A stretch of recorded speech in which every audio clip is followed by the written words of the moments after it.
Nous sommes dans un autre module d'A Bonne École. Bienvenue, chers téléspectateurs, surtout vous, élèves en classe de première A.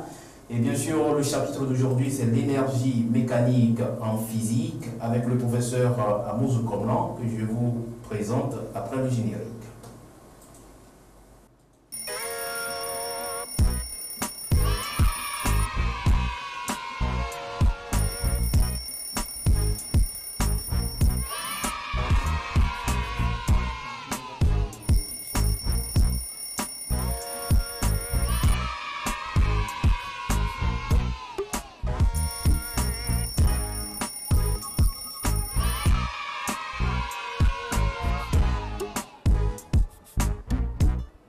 Bonjour chers élèves, bonjour chers parents.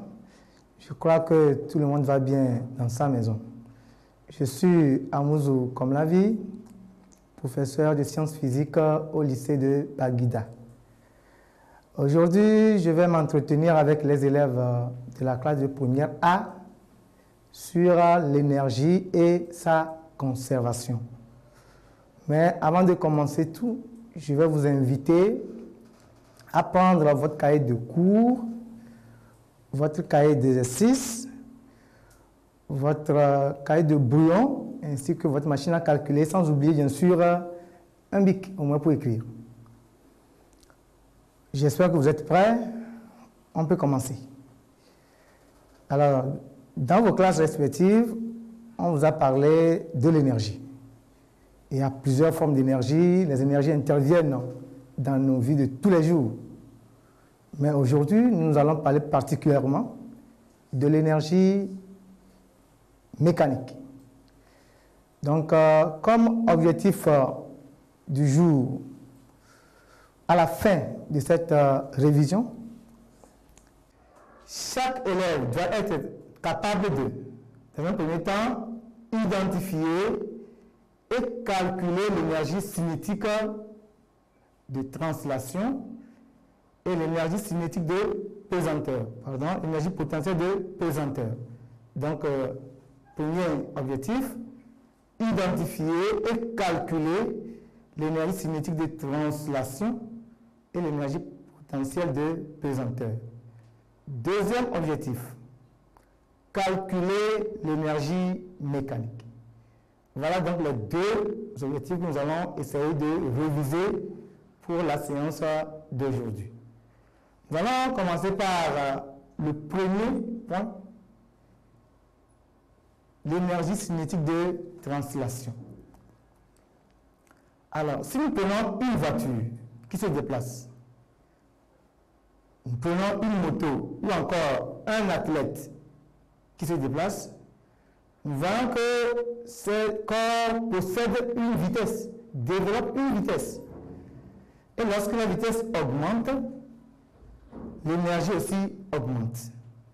Donc ces corps qui sont en mouvement possèdent une énergie que nous allons appeler énergie cinétique. Donc, j'ai noté ici un corps de masse petit m, animé d'une vitesse petit v, en mouvement de translation, possède une énergie appelée énergie cinétique de translation, notée EC. Donc, si je vois très bien, l'énergie cinétique sera notée EC. Donc, chaque fois qu'un corps a de la vitesse, ce corps a une énergie que nous appelons énergie cinétique. Comment calculer cette énergie? Donc, nous avons vu ici l'énergie cinétique qui est exprimée en joule se calcule par EC égale à 1 demi de mv carré. 1 demi de mv carré, m c'est la masse du corps en mouvement, v est la vitesse du corps qui se déplace. Avant tout calcul, il faudrait que la masse soit en kilogrammes et la vitesse en mètres par seconde. Voilà comment nous allons calculer l'énergie cinétique de translation. Nous allons passer alors à un tout petit exercice d'application pour apprendre à appliquer cette formule. Voilà l'exercice d'application.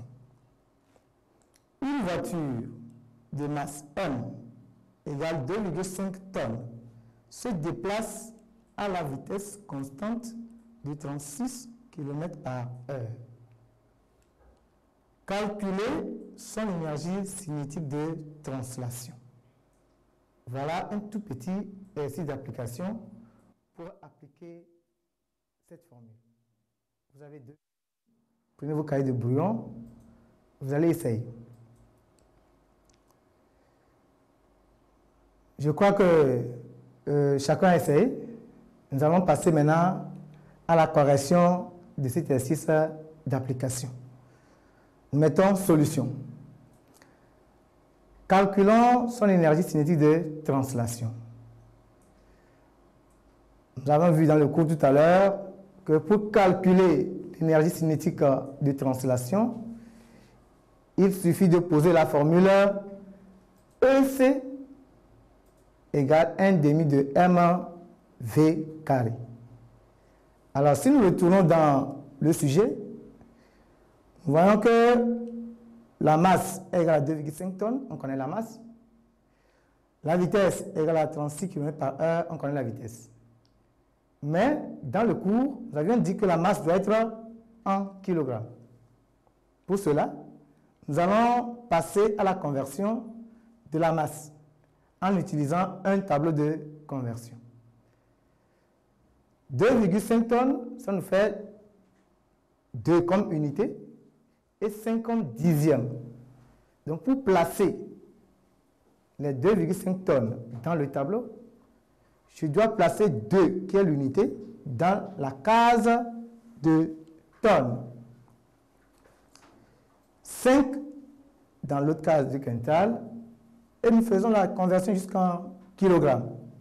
Ce qui nous fait alors 2500 kilogrammes.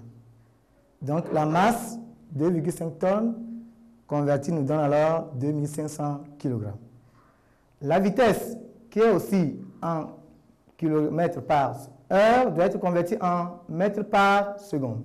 Pour cela, les 36 km par heure signifie encore 36 km sur 1 heure. Donc, je convertis 36 km en mètres. Maintenant, je vais m'aider du tableau là. Et convertir 1 heure en secondes. Pour pouvoir faire la conversion de 36 km en mètres, je vais placer alors 6, qui est l'unité, dans la case de kilogrammes, pardon, de kilomètres, je vais dire, de kilomètres. Et 3 comme dizaines. Et je fais la conversion jusqu'en mètres. Ce qui me fait alors 36 000 mètres. Autrement dit, 36 km égale alors 36 000 mètres. 1 heure, tout le monde sait que 1 heure, ça nous fait 3600 secondes. Voilà, donc je prends ma machine, j'appuie 36 000 divisé par 3600, je mets égal et je trouve alors 10 mètres par seconde. Autrement dit, 36 km par heure égale alors 10 mètres par seconde. On peut passer au calcul maintenant. En appliquant cette formule, EC égale à 1 demi de mv carré, demi que nous avons là, je le replace intégralement. La masse qui fait 2500 kg, je le place, 2500, fois la vitesse qui est 10 mètres par seconde, je le place, le carré de la vitesse qui est là, je place. Je prends ma machine à calculer, j'appuie 1 divisé par 2 fois 2500 fois 10. Il y a sur la machine une touche X au carré, je l'appuie et le carré va apparaître. Je mets égal et je trouve alors 125 000 joules. Je crois que chacun a essayé et il a trouvé la bonne réponse. Donc, en résumé, pour la partie là, pour calculer l'énergie cinétique de translation d'un corps, il nous faut connaître la masse de ce corps qui doit être en kilogrammes et la vitesse de ce corps qui doit être en mètres par seconde. Voilà donc la première partie qui concerne l'énergie cinétique. Nous allons continuer avec la deuxième partie, énergie potentielle de pesanteur. Alors, quand dit-on qu'on possède de l'énergie potentielle? Lorsque nous prenons par exemple une mangue qui est suspendue dans son arbre, nous prenons un parachutiste qui est à une altitude donnée du sol, ce corps possède une énergie que nous appelons énergie potentielle de pesanteur. Alors, si nous allons voir un peu ce schéma, voilà un corps dont l'altitude, en fait, le centre de gravité se trouve à l'altitude Z du sol. Ce corps qui a une masse et qui est à une altitude Z du sol possède donc une énergie. Chaque fois que ce corps est situé à une altitude du sol, ce corps possède une énergie que nous appelons énergie potentielle de pesanteur. Alors si nous allons revenir sur le cours, j'ai écrit ici un corps de masse petit m dont le centre d'inertie G se trouve à une altitude Z du sol possède une énergie appelée énergie potentielle de pesanteur notée EP. Donc l'énergie potentielle sera notée EP.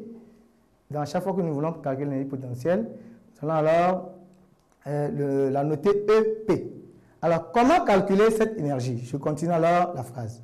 Pour pouvoir calculer cette énergie, il nous faut nécessairement prendre un point de référence. Un point où nous allons mesurer les altitudes.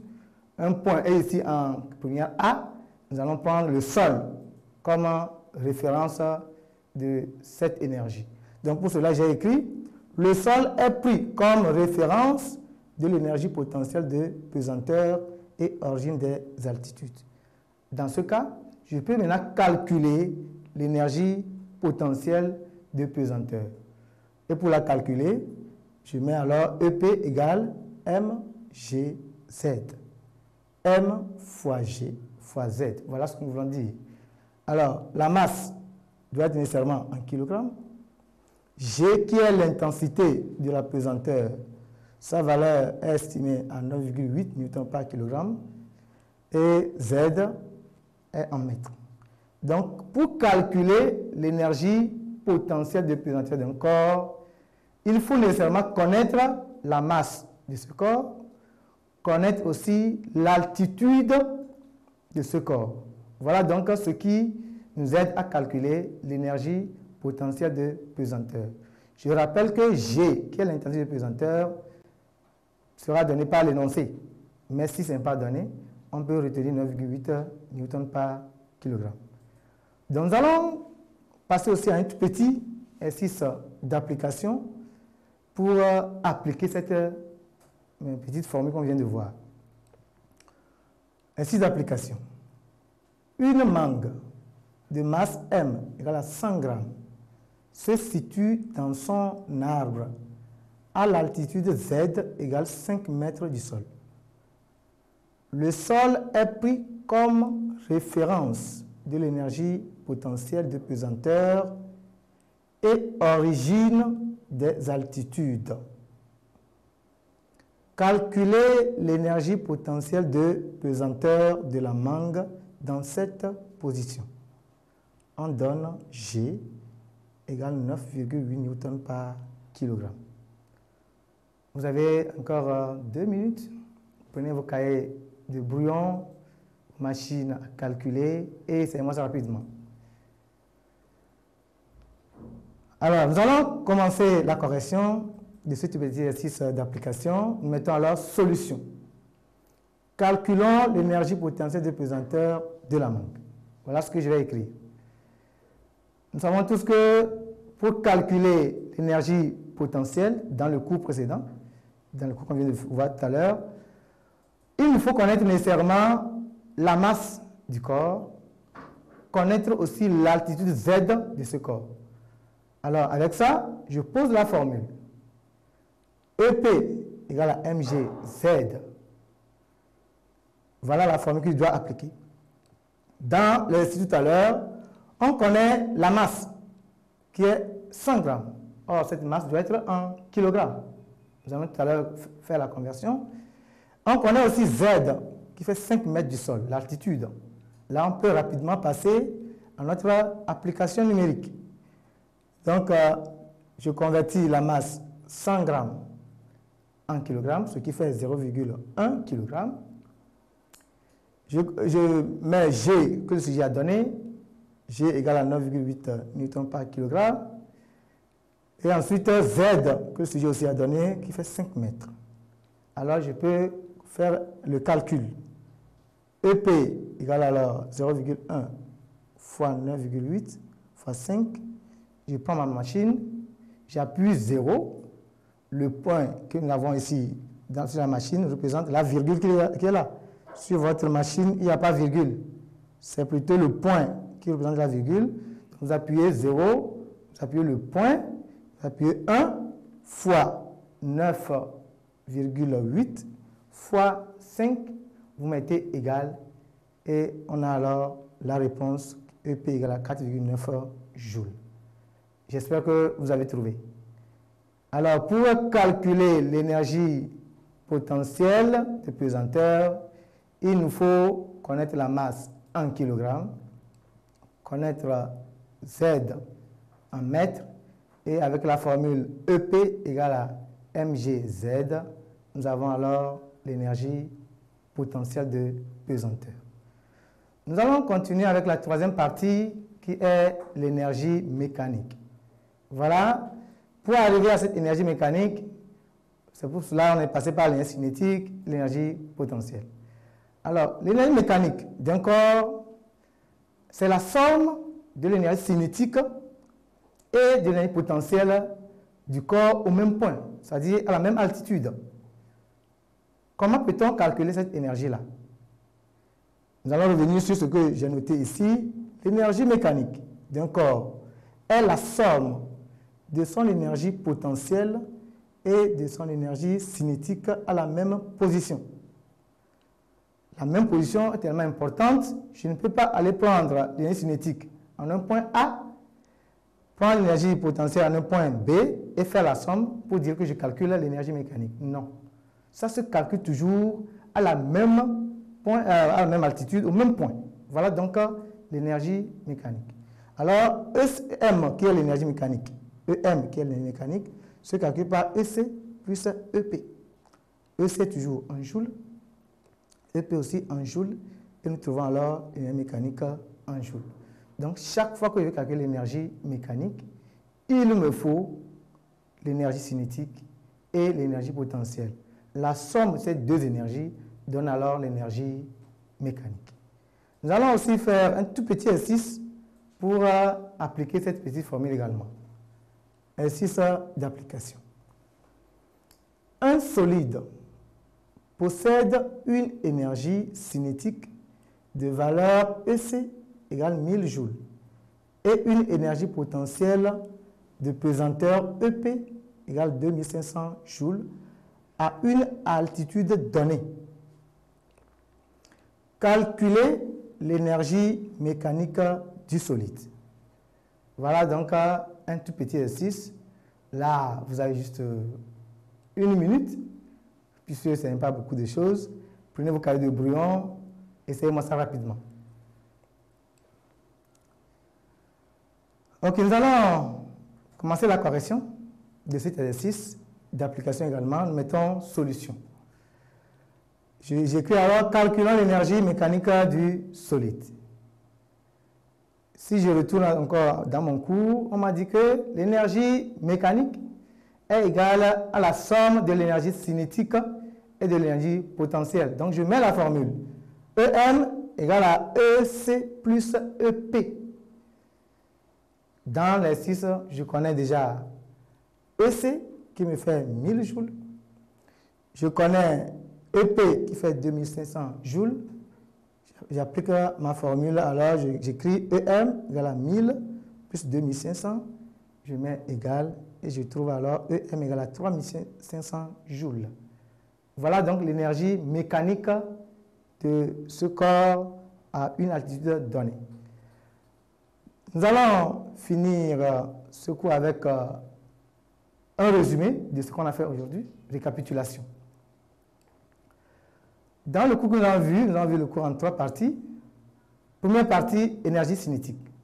Comment peut-on la calculer? L'énergie cinétique, d'abord notée EC, se calcule par la formule EC égale 1 demi de mv carré. La masse doit être nécessairement en kilogrammes et la vitesse en mètres par seconde. Deuxième point, nous avons vu l'énergie potentielle de pesanteur. Elle est notée EP et se calcule par la formule mgz. Nous avons dit aussi que la masse ici doit être toujours en kilogrammes, Z doit être en mètres, G sera donné. Si ce n'est pas donné, on peut prendre 9,8 newtons par kilogramme qui est l'intensité de la pesanteur. Nous avons vu aussi l'énergie mécanique qui fait la somme de l'énergie cinétique et de l'énergie potentielle. Voilà en somme ce que nous avons vu pour la séance d'aujourd'hui. Je ne peux pas vous laisser partir comme ça sans vous donner un tout petit exercice de maison. Donc, vous allez prendre un exercice de maison que j'ai nommé ici, exercice d'approfondissement. Vous allez l'essayer, qu'on va corriger une séance prochaine. Exercice d'application. Une orange de masse M égale à 200 grammes est située à l'altitude Z du sol. Question numéro 1. Quel type d'énergie possède-t-elle? Question numéro 2. Elle tombe sous l'effet de son poids. Lors de son passage par l'altitude Z égale à 1 mètre du sol, sa vitesse est V égale 7,75 mètres par seconde. Le sol est choisi comme référence de l'énergie potentielle de pesanteur et origine des altitudes. Calculer, petit a, son énergie cinétique. Petit b, son énergie potentielle de pesanteur. Petit c, son énergie mécanique. On donne G égale à 10 newtons par kilogramme. Voilà un tout petit exercice d'application, d'approfondissement que vous allez essayer à la maison pour revoir tout ce qu'on vous a enseigné dans votre cahier, tout ce qu'on vous a enseigné dans vos classes, ce qu'on vient de revoir tout à l'heure. Merci pour votre attention et à la prochaine fois. Merci, professeur Amouzou Komlanvi. Par contre, nous avons quand même un peu de temps. Il nous reste un peu de temps. Est-ce que vous pouvez revenir un tout petit peu sur les pièges qu'on peut rencontrer toutefois à l'examen par rapport à l'énergie mécanique? Ce serait bien pour les élèves si on revenait un peu sur ces points-là. Okay, merci, monsieur, pour c'est une bonne question, c'est une initiative, c'est l'occasion d'ailleurs de dire à mes élèves que la physique de la première A est très très facile. Et c'est une application de notre vie. On ne peut pas passer de la physique. Alors, si je vais aborder un exercice sur énergie mécanique, il suffit de connaître d'abord mon cours. On vient de voir les 3 formules, chaque point vient les 3 formules, avec les unités. Le plus souvent, c'est le problème d'unité dans l'exercice. Lorsqu'on vous donne l'exercice, nous savons tous qu'en physique, la masse doit être en kilogrammes, toujours. Donc, lorsqu'on vous donne la masse en grammes, faites la conversion. C'est le problème d'unité. Donc, en apprenant votre cours, apprenez aussi l'unité avec les formules. À chaque fois que je connais la formule, je dois connaître aussi l'unité. Et c'est ça même qui fait que vous n'arrivez pas à trouver les bonnes réponses. Donc, retenez bien les unités, en plus les formules, je crois que ça passera. Merci. Il arrive parfois qu'on cache des certaines choses, enfin certaines informations à l'élève, mais il doit quand même pouvoir s'en sortir à base, tenant compte des autres informations dans l'exercice. C'est surtout par rapport à ça que j'aimerais que vous reveniez un tout petit peu là-dessus. Je vais vous donner 3 minutes pour éclairer un peu plus la lanterne de vos élèves. Merci, monsieur. Je crois que pour les cours de première A, le plus souvent, c'est la transformation de l'énergie mécanique ou la conservation de l'énergie mécanique. Mais en première A, c'est plus la conservation qui est demandée. La conservation de cette énergie, lorsque le sujet va venir, on ne vous demandera pas de calculer directement cette énergie mécanique. Un corps qui va tomber, le plus souvent, qui est en chute, on va vous dire, ce corps était immobile, quel type d'énergie possède ce corps, par exemple. Alors, si je sais qu'un corps qui est immobile, qui a une hauteur donnée, possède une énergie, alors l'énergie que ce corps peut posséder, c'est l'énergie potentielle. Parce qu'il y a la hauteur. Donc, tout ce que je vais voir dans mes sujets, s'il y a hauteur ou altitude, c'est l'énergie potentielle du pesanteur. Quelle que soit la question qu'on va poser, quelle énergie on demande de calculer, c'est l'énergie potentielle de pesanteur. Mais lorsque le corps se déplace avec une vitesse donnée, ce corps possède de l'énergie cinétique. En première A, il y a pas assez de pièges. Et je le répète encore, les pièges sont les unités. Sinon, je connais bien les formules, je connais bien les unités, pas de pièges. Il n'y a pas de piège. Il suffit de connaître mon cours, ça passera très facilement. Voilà donc tout ce que je peux vous dire. Il n'y a pas de complications dans le cours de première A en physique. Et c'est la même chose parlant des formules aussi, où au niveau des formules, c'est quand même un peu plus différent, puisqu'ils ont eu à recevoir ces cours en classe, certainement avant le confinement. Oui, merci. Je crois que ce que nous avons vu aujourd'hui, ce n'est qu'une partie. Nous ne sommes pas partis en détail dans la deuxième partie. La deuxième partie parlera de la transformation. C'est là où, lorsqu'il y aura transformation, il y aura d'autres formules qui vont s'ajouter à ces formules-là. Mais pour la séquence d'aujourd'hui, il n'y a même pas de piège. C'est juste les formules, plus les unités, et dans la partie-là, ça passe librement. Lorsque nous allons voir la seconde partie de l'énergie mécanique, nécessairement la conservation de cette énergie, là, les petites choses que nous allons voir, on peut les détailler. Alors, on sait que tous les élèves n'ont pas de poste téléviseur. Il y en a qui sont à côté de leur radio et qui nous suivent actuellement. Si vous avez un conseil, surtout à leur endroit, ceux qui sont à côté des radios, que leur diriez-vous, monsieur le professeur? Oui, merci beaucoup. Pour ceux qui sont devant leur radio, je crois qu'il faut nécessairement prendre le cahier de cours à côté. Vous n'allez pas voir ce que nous écrivons, mais vous avez déjà fait ce cours, la dernière révision. Réapprenez ce cours, reprenez les exercices d'application, et je crois que vous allez vous en sortir très facilement. Voilà tout ce que je peux leur dire. Beaucoup de courage, encore beaucoup de courage. Professeur Amouzou, merci. Chers téléspectateurs, merci de nous avoir suivis. On se retrouve dans un prochain numéro d'A Bonne École.